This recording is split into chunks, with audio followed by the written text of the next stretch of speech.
लोग जो हैं, खासकर विपक्षी दल के नेता, वो गिनने लगे हैं और सीधा हमला अब दिखाई दे रहा है, सुनाई पड़ रहा है। किस रूप में देखा जाए इसको गर्ग साहब? देखिए राजीव जी, ये ममता बनर्जी ने जो कहा वो अपनी जगह है। मैं जो देख रहा हूं वो ये देख रहा हूं कि कुछ कारण होना चाहिए कि इतना सब चल रहा है। देश एक नए संसदीय संकट की तरफ जा रहा है और ये संकट अभूतपूर्व है। मतलब इस तरह का संकट देश के सामने कभी आया नहीं। मतलब चीन का हमला हुआ, पाकिस्तान के साथ हमारी लड़ाइयां हुई, ये एक अभूतपूर्व संकट है। और आप देख रहे हैं प्रधानमंत्री के आत्मविश्वास को, वो कहीं से विचलित नजर नहीं आ रहे। पूरा देश विचलित है, पूरा विपक्ष विचलित है। ऐसा कभी नहीं हुआ कि 11 राज्यों के मुख्यमंत्री नीति आयोग की बैठक का बहिष्कार करें। ये सीधे सीधे चुनौती दे रहे हैं वो प्रधानमंत्री को, उनकी सरकार को दे रहे हैं। एक प्लानिंग कमीशन के बाद जो बॉडी बनी नीति आयोग के नाम से, जो कि नीति निर्धारण करती है देश में, जिसके के बारे में रविशंकर प्रसाद कह रहे हैं कि इस पर 100 बिंदुओं पर चर्चा होनी थी और जो नहीं आएंगे उनकी जनता को उसका लाभ लेने से वंचित रह जाएंगे, उनकी जानकारी से वंचित रह जाएंगे। और इस बात की परवाह नहीं करते हुए ये जो विपक्षी दल हैं वो अपने निर्णय पर अड़े हुए हैं। ये कोई छोटी बात नहीं है। और कोई 20 दल जो कल संसद के उद्घाटन समारोह से अनुपस्थित रहने वाले, मुझे लगता है कि हम एक बड़े संकट की तरफ बढ़ रहे हैं राजीव जी। और 2024 को लेकर हमको चिंता होनी चाहिए। मैं ममता बनर्जी की तरह अभी बहुत ज्यादा कुछ इस तरह के चीजें नहीं कहना चाहता कि 6 महीने बाद चुनाव है, नहीं है। डर लगता है कि क्या एक ऐसी नई संसद में हम बैठने वाले हैं, हमारा देश, जिसमें विपक्ष नहीं होगा। क्या प्रधानमंत्री देश को किसी ऐसी व्यवस्था में ले जाना चाहते हैं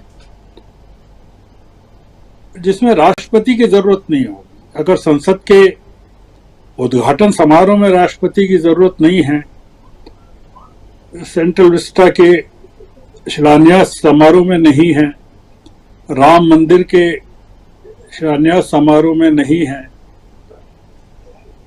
तो फिर राष्ट्रपति भवन की भी जरूरत नहीं है। हमको उस दिन की प्रतीक्षा करनी चाहिए कि जब पुरानी संसद जो अंग्रेजों की बनाई हुई थी उसकी जगह एक नई संसद बनी है, तो पुराने राष्ट्रपति भवन की जगह भी कोई नया राष्ट्रपति भवन खड़ा हो जाएगा। यह राष्ट्रपति भवन बनेगा ही नहीं।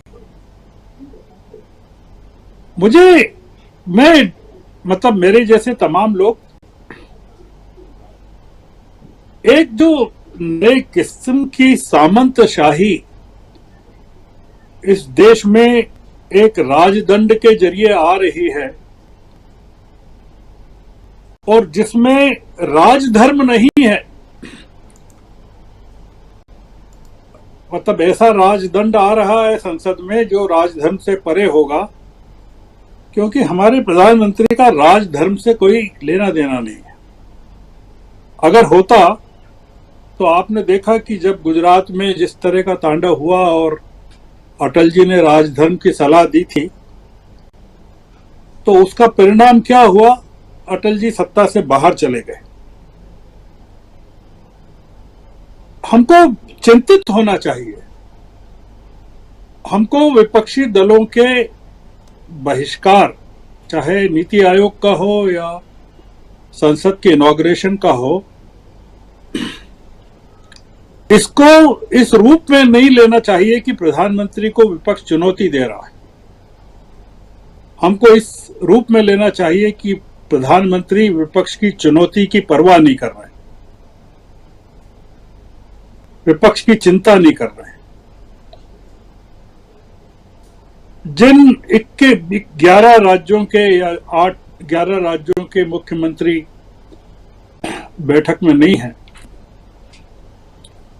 उन राज्यों की जनता जो करोड़ों में है, 25-30 करोड़ जनता जो है, उसकी प्रधानमंत्री को चिंता नहीं है।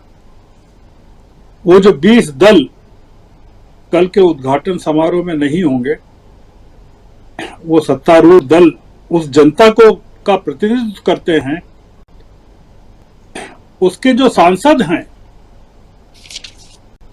करीबन 250 सांसद, 234 सांसद लोकसभा और राज्यसभा के, जो कल अनुपस्थित रहेंगे, वो करोड़ों लोगों का प्रतिनिधित्व करते हैं।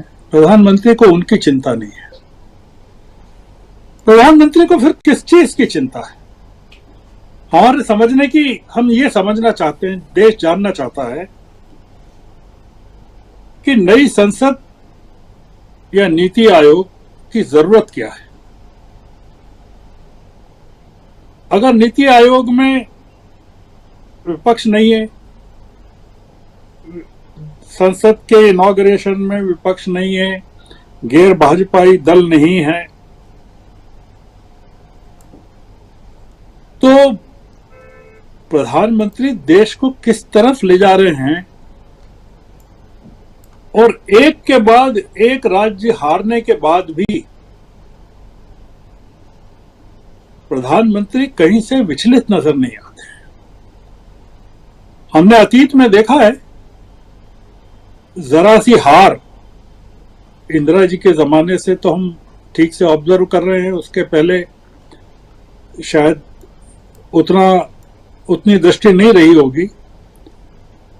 पूरा का पूरा केंद्र हिल जाता था अगर किसी राज्य में सत्तारूढ़ दल की हुकूमत चली जाती थी। जी।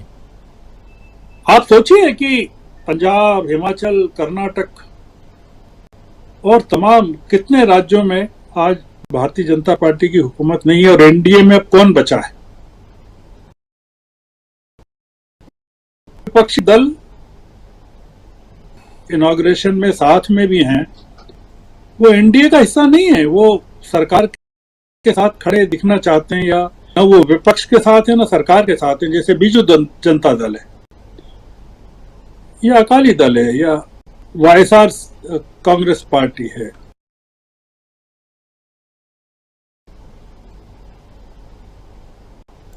तो फिर अगर देश की जनता इस सरकार के साथ नहीं है, और इस देश के जो भारतीय जनता पार्टी के सांसद हैं, उनको अनुशासन की डोर से हाँका जा रहा है, बांधा जा रहा है, डर से बंधे हुए हैं वो, तो फिर इस देश को चलाया किस तरह से जा रहा है? और हमको क्या उम्मीद करनी चाहिए कि आने वाले सालों में, आने वाले महीनों में, मैं सालों की बात नहीं कर रहा हूं, आप बताइए राजीव जी, क्या 2024 के बाद का कोई नक्शा आपकी आंखों के सामने उभरता है क्या, कि किस तरह की संसद आपके सामने होगी और किस तरह का विपक्ष होगा? और क्या प्रधानमंत्री को विपक्ष की जरूरत है भी कि नहीं है? अगर प्रधानमंत्री को राष्ट्रपति की भी जरूरत नहीं है, विपक्ष की भी जरूरत नहीं है, देश की जनता की भी जरूरत नहीं है, तो आपको और हम सबको सोचना चाहिए कि प्रधानमंत्री आखिर किस बलबूते पर देश पर राज करना चाहते हैं। ये बड़े सवाल हैं। मैं बहुत खुश नहीं हूं जो हो रहा है कि ये नीति आयोग से इतने दल अनुपस्थित हैं या कल अनुपस्थित रहेंगे। ये कोई बहुत शुभ संकेत नहीं है। एक नए मकान के उद्घाटन के अवसर पर अगर आपके कुछ लोग, परिजन अगर बहिष्कार कर दें तो आपको कैसा लगेगा? आप उसको अशुभ संकेत मानते हैं। ये देश के प्रजातंत्र के लिए बहुत ही अशुभ संकेत है कि नई संसद की शुरुआत, एक ऐसी नई संसद बनने जा रही है जिसमें से प्रधानमंत्री की आवाज गूंजेगी और जो